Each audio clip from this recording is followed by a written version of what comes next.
Salut tout le monde et bienvenue dans cette revue de presse. On démarre avec l'immortel Olivier Giroud. Il aura 39 ans dans un mois et pourtant il continue d'empiler les buts. Il a offert la victoire au LOSC contre l'AS Monaco avec un but dans le temps additionnel. Le nouveau prince lillois n'a pas été excellent toute la rencontre, mais il a su se montrer décisif quand il le fallait. Et finalement, c'est ce que demandent les supporters lillois qui ne retiendront pas son penalty tir au-dessus quelques minutes après son but. Alors forcément, avec un tel retour au premier plan, Giroud ne peut pas esquiver les rumeurs d'un comeback en équipe de France.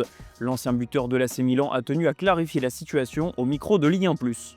Je me concentre sur mon club, j'ai dit au revoir à l'équipe de France en mars dernier et ça a été quelque chose d'extraordinaire. Je me sens béni d'avoir vécu ces moments-là, mais il y a une nouvelle génération, il faut laisser la place aux jeunes talents. J'ai écrit mon histoire avec les Bleus et je vais me consacrer à 100% sur mon club, a déclaré le meilleur buteur de l'histoire de l'équipe de France. Il y en a un qui pourrait vite découvrir cette sélection, c'est Marnès Akliouche. Le prodige monégasque a encore été bon hier soir, même s'il a manqué une grosse occasion d'ouvrir le score en début de match. Le meilleur est à venir et le meilleur se passera sur le rocher pour l'international espoir français qui devrait bel et bien rester à Monaco, sauf retournement de situation. Un mot sur le Stade Rennais, une semaine après la belle victoire à 10 contre 11 face à l'OM. Les Bretons sont retombés dans leur travers, ils ont commencé le match à 11, 10 minutes plus tard il n'était plus que 9. Ça fait 3 cartons rouges en 2 matchs seulement pour les hommes d'Habib Beye, qui ont visiblement du mal à gérer leur agressivité sur le terrain. Forcément, le navire a coulé. Rennes s'est lourdement incliné 4-0 sur la pelouse de Lorient. Ça va beaucoup mieux pour Strasbourg et Emmanuel Emega, qui a fini par régler la mire. Quelques minutes après avoir raté l'immanquable, le capitaine du Racing a offert la victoire à son équipe d'une superbe tête. Preuve que le numéro 10 strasbourgeois sait rebondir après un échec. Direction Marseille où le dossier Adrien Rabiot est toujours ouvert.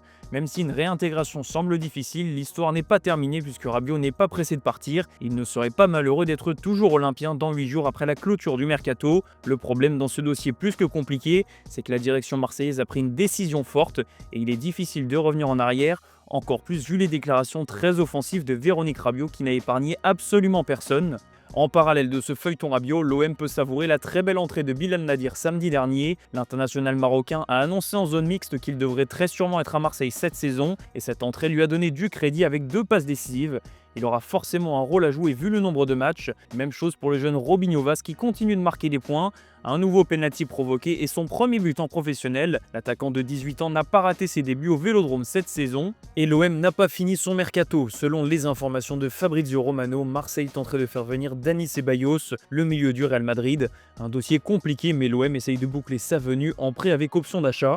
Du côté de l'OL, on se prépare à une semaine de fada. Avant l'Olympico ce dimanche, il y aura assurément du mouvement dans l'effectif lyonnais, à commencer par Malik Fofana. Les supporters rêvent de le voir rester, mais Lyon doit rentrer dans les clous financièrement et le club pousserait le Belge vers un départ puisque c'est la plus grosse valeur marchande du 11 de départ. Dans le sens des arrivées, on pourrait voir débarquer Facundo Buonanotte qui a dit oui aux dirigeants de l'OL.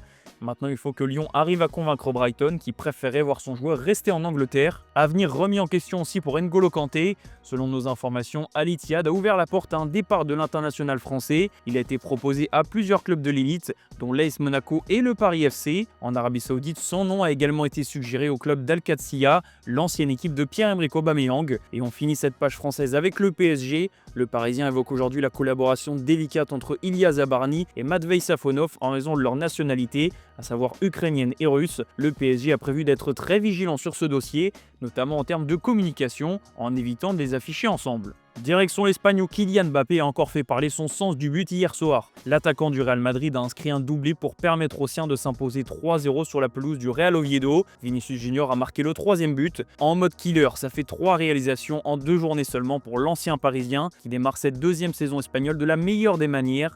Simplement Mbappé, titre le journal AS. Ça y est, il n'y a plus le moindre doute concernant le numéro 10 madrilène. C'est lui la gâchette du Real et le meilleur joueur offensif de cette équipe. Il est beaucoup plus en jambes, plus affûté physiquement et il a même activé le mode CR7 juge Marca. Clinique devant le but et leader dans l'attitude, Kylian Mbappé se rapproche de plus en plus de son modèle qui avait su épurer son jeu et se réinventer au cours de son aventure au Real. Bonus pour Mbappé, il donne du temps à Xabi Alonso. Tout n'est pas encore parfait pour le Real Madrid, loin de là, et l'international français a donné un peu de répit à son entraîneur avec ses buts. Xabi Alonso démarre avec 2 victoires en 2 matchs, aucun but encaissé. Oui, il y a du travail, mais vu le contexte positif, il va pouvoir avancer dans le bon sens, parce qu'hier soir, le coach du Real a pris une décision énorme, mettre Vinicius Junior sur le banc de touche. Rodrigo était titulaire à gauche, Franco Mastantuono aligné lui aussi, et Vini sur le banc. Le Brésilien a été touché dans son orgueil, et ça s'est vu quand il est entré, puisqu'il a marqué un but et donné une passe décisive à Mbappé. Un petit mot sur le Barça pour boucler cette page espagnole. Ferran Torres est en train de relancer le débat du numéro 9 à Barcelone. L'ancien joueur de Manchester City a parfaitement profité de la petite blessure de Robert Lewandowski pour saisir sa chance. Il a déjà inscrit 2 buts en championnat et il confirme sa belle saison dernière. Hansi Flick l'apprécie et on pourrait le voir plus souvent en tant que titulaire. On va aller en Angleterre où les jours heureux attendront pour Manchester United. Bruno Fernandes, le capitaine des Red Devils, est dans les bosses. Son pénalty raté a coûté très cher à son équipe qui a fini par concéder le nul sur la pelouse de Fulham. Un fait rare pour le Portugais, d'habitude très efficace dans cet exercice. Mais après la rencontre, Bruno Fernandes s'est plaint de l'arbitre qui l'a gêné en le percutant légèrement pendant qu'il reculait pour préparer son tir. Cela m'a contrarié parce que l'arbitre ne s'est pas excusé, mais ce n'est pas une excuse pour avoir raté le pénalty, admet le capitaine mancunien. Ça fait 2 fois de suite, écrit le Daily Mirror, en mettant en avant le nom d'Emile Smith-Rowe, auteur du but de l'égalisation sur son tout premier ballon. Fulham aurait même pu empocher 3 points avec un peu plus de justesse en fin de match. Du côté de Manchester United, le mercato n'est pas terminé, mais André Onana lui a déjà tranché. Il devrait bel et bien rester à Manchester, même si le club cherche un gardien et que le Camerounais a perdu sa place.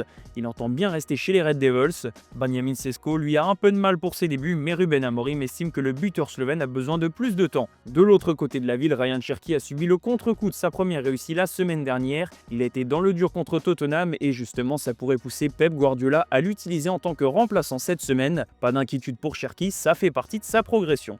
On reste en Angleterre où le Hill Dickinson Stadium a vibré pour sa grande première. Jack Grealish était titulaire pour la première fois avec Everton et il a délivré 2 passes décisives lors de la victoire contre Brighton pour la toute première dans le nouveau stade des Toffees. Une performance remarquée du joueur prêté par Manchester City qui espère se relancer cette saison et disputer la prochaine Coupe du Monde avec l'Angleterre. Si Grealish a donné 2 passes D, c'est Iliman Ndiaye, l'ancien Marseillais, qui a ouvert le compteur but de la nouvelle enceinte d'Everton. Il était déjà le dernier buteur à Goodison Park. Désormais, Ndiaye sera dans l'histoire du Hill Dickinson Stadium pour y avoir inscrit le tout premier but. L'autre club de Liverpool jouera ce soir sur la pelouse de Newcastle. Un choc où le nom d'Alexander Isak risque de résonner très fort. L'attaquant suédois refuse toujours de jouer avec les Magpies. Il réclame un transfert à Liverpool, mais sa direction n'a pas prévu de laisser faire et accepte le bras de fer. Ça va moyennement aussi pour Aston Villa qui n'a pris qu'1 point en 2 rencontres. Les Villains se sont inclinés contre Brentford et ont en plus perdu Boubacar Kamara sur blessure.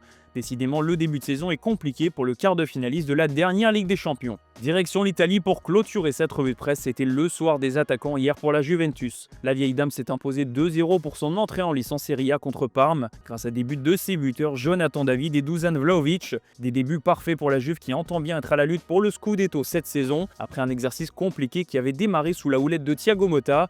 David et Vlahovic décisifs, c'est synonyme d'attaque prolifique pour la Juventus.